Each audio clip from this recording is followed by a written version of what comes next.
During the first 5 years of their marriage, you would probably have described Tunde and Kemi as a team because they approached challenges together. When one person struggled, the other stepped in. When one person felt discouraged, the other offered support.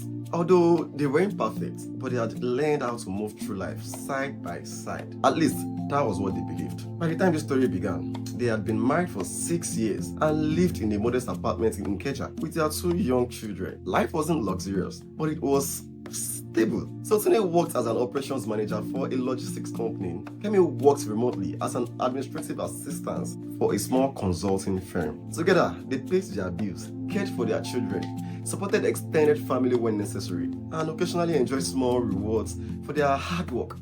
Weekend outings, birthday celebrations, family visits, nothing extravagant, just the quiet comfort of knowing tomorrow will probably look similar to today. That sense of stability disappeared on a Wednesday afternoon. The call lasted less than 15 minutes, and by the time Tunde walked out of the conference room, he was unemployed.